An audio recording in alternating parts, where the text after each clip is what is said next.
वो कहा गया है उसको आप लोगों ने स्वीकार किया है।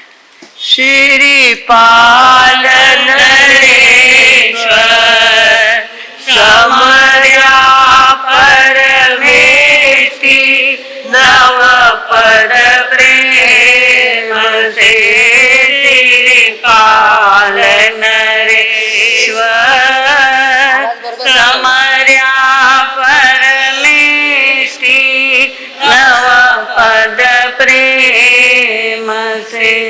एक दिन पद पंकज मुनिवर का वंदी निज घर आता, श्री पाल को मार्ग माही मिली आय निज माता। श्री पाल नरेश्वर समर्या परमेष्टि नव पद प्रेम से। श्री पाल नरेश्वर समर्या परमेष्टि नव पद प्रेम से। हाँ जी, तो महाराज साहब जंगल में विराजते थे और श्रीपाल जी जिस गांव में थे उस गांव के लोग कहने लगे हमको तो वे गुरु देखने हैं जिन्होंने तुमको ये मंत्र दिया है, हमको वहां दर्शन के लिए जाना है। ऐसे वे जाने लग गए दर्शन को। एक बार ऐसे ही श्रीपाल जी अपने गुरुदेव के दर्शन को जा करके वापिस आ रहे थे तो उनको अपनी माँ दिख गई। किनको? श्रीपाल को अपनी माँ दिख गई। जो माँ वो छोटे थे, 5-7 साल के थे, तब से जब बेट ढूंढने के लिए गई थी, जो वापिस रास्ता भूल गई तो एक दूसरे का मिलन ही नहीं हुआ। जो वहां जाकर गुरु दर्शन के प्रताप से श्रीपाल जी को उनकी माँ दिख गई। माँ ने तो पहचाना नहीं श्रीपाल को। श्रीपाल इतने बड़े हो गए थे, इतने सुंदर दिखने लग गए थे, कोढ़ सारा चला गया था, उनका सारा रूप ही नूर बदल गया था। माँ ने तो नहीं पहचाना पर श्रीपाल ने पहचान लिया। माँ एकदम से जोरदार पुकारा और जाके माँ के दोनों पैर पकड़ लिए। माँ तुम कहाँ थी इतने साल तक? माँ ने कहा बेटा तुम श्रीपाल? हाँ मैं श्रीपाल हूँ। इतने बड़े हो गए, इतने सुंदर हो गए, कहाँ गया तुम्हारा कोढ़? क्या बात है? तब उन्होंने कहा ये तुम्हारी बहू, इसका सारा प्रताप है।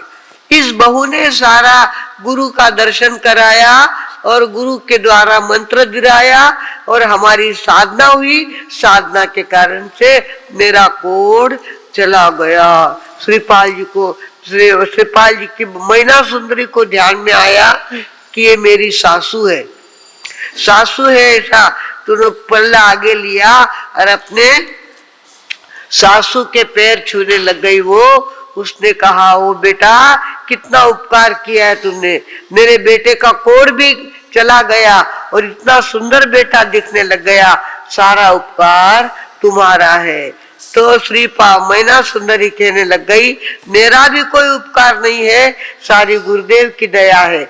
जिन शासन का मंत्र है और उस मंत्र में इतनी ताकत है, उस साधना में इतनी ताकत है कि इनका कोढ़ चला गया। इस तरह से भगवानों अब उन्होंने क्या किया, तीनों इकट्ठे हो गए, माँ बेटा और बहू तीनों इकट्ठे हो गए। कहाँ चले गए? वापिस उसी गांव में जहाँ पर श्रीपाल का कोढ़ ठीक हुआ था, उस गांव में वापिस ये चले गए और माँ कहने लग गए गुरुदेव के दर्शन वापिस मुझे करने हैं।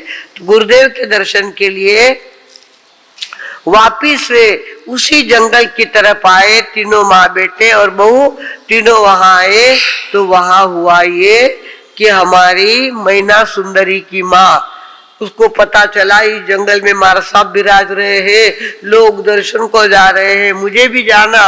वो रथ पे बैठ करके वो रूठ गई थी ना, माँ बेहोश हो गई थी, रूठ गई थी और उसके बाद होश आने के बाद वो तो कहाँ आ गई, अपने भाई के घर आ गई थी। पुण्यपाल नाम का उनका भाई था, भाई के घर में वो आ गई और कहने लग गए, ऐसे पति जो मेरी बेटी को कोड़ी के साथ भेजे, ऐसे पति को मैं पति मानती नहीं। और उसने क्या कर दिया था, छोड़ दिया था। पियर आके बैठी हुई थी। पियर में जब पता चला कि जंगल में मार साहब आए हैं, तो उसने कहा मुझे दर्शन के लिए जाना। दर्शन के लिए वो गई और जाके देखा तो मैना सुंदरी और श्रीपाल जी आपस में बातें कर रहे थे और बीच में उसकी माँ कमला आनंद ले रही थी। उसने देखा, अरे मेरी बेटी तो कोड़ी को दी थी और ये तो अच्छे आदमी के साथ बातें कर रही है।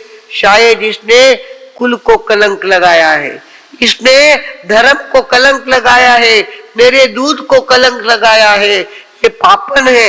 इस तरह से मन में उल्टे सीधे विचार आने लग गए। तो मैना सुंदरी तुरंत दौड़ते हुए वहां पे आई और कहने लग गई, माँ उल्टे विचार मत करो, ये तो मेरी सासू के जन्माए हुए ही है और कोई दूसरे नहीं है। मेरे सासू के बेटे हैं और कोई नहीं है, दूसरा आदमी नहीं है, वही आदमी है जिसको कोढ़ हुआ था, वही आदमी है। किंतु धर्म के प्रभाव से और तप के प्रभाव से अपना कोढ़ चला गया, इस कारण से ये सुंदर लग रहे हैं। जन्म से तो सुंदर थे ही, वो कोढ़ के कारण से विचित्र हो गए थे, वो भी सारा चला गया है। तब माँ को ध्यान में आया कि अरे बाप रे, इतनी ताकत मेरी बहू में, इतनी ताकत धर्म में। ओहो, इस तरह से चारों, अब दो ब्याइनिया और बेटा बहू चारों इकट्ठे मिले हैं। और मिलने के बाद क्या होता है, आपस में बातें करी। तो उसने कहा कि अब चलो मेरे भाई के घर जाएंगे। बोले हम ऐसे नहीं आएंगे, तुम्हारे भाई के घर हम ऐसे नहीं आएंगे, जब भाई लेने आएगा तो आएंगे। ये वापिस मैना सुंदरी की माँ तो अपने भाई के घर आ गई, ये तीनों वापिस उस गांव में गए।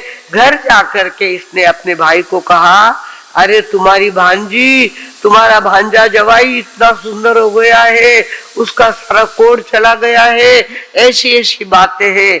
तो भाई ने कहा मैं जाऊंगा, मेरी भांजी को लेके आऊंगा, मेरी भांजी को धूमधाम के साथ मेरे घर लेके आऊंगा।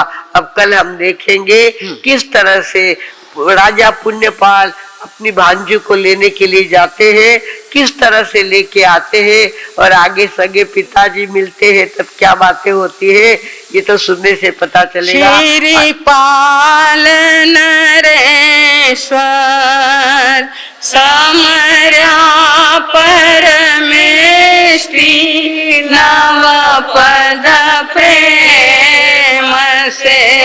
श्रीपाल नरेश्वर समर्या परमेष्टि नव पद